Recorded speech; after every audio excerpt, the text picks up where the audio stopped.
तर तिथं दिघेंचा फोटो मोदींपेक्षा मोठा लावा असा राऊत म्हणतात। बाळासाहेबांचं नेतृत्व खुश करण्याची भाजपची रणनीती आहे। माझा निषेध करणारे सगळेच या ठिकाणी विरोधात गेलेले आहेत असं देखील राऊत म्हणतात।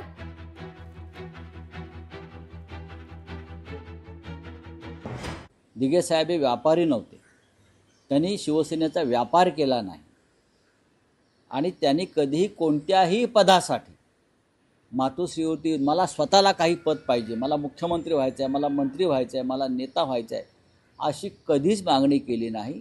हे कालची पोरं आहेत सगळी, हां हे बाहेर उभे राहणारे रस्त्यावरची पोरं आहेत सगळी ही आता काल आले ना ते टेमिनेकाच्या बाहेर टपोरी करणारे सगळे पोरं आहेत, त्यांना आतमध्ये प्रवेश नव्हता।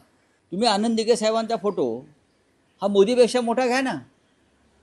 हां मोदीला मोठं ठरवून किंवा बाळासाहेब ठाकरेंना छोटं ठरवून तुम्ही जे काय करताय ही भारतीय जनता पक्षाची एक रणनीती आहे। बाळासाहेब ठाकरेंचं नेतृत्व खुलं करायचं या महाराष्ट्रात आणि देशामध्ये। एक लक्षात घेतलं पाहिजे, काल ज्यांनी माझा निषेध केला मी त्यांचं स्वागत करतो।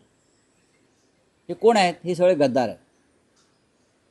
हे सगळे एक नंबरचे शिवसेनेतून बाहेर पडलेले गद्दार आहेत। आज जे एकनाथ शिंदे आहेत ना ते राजन विचारेचा त्याग, राजन विचाराने त्याग केल्यामुळे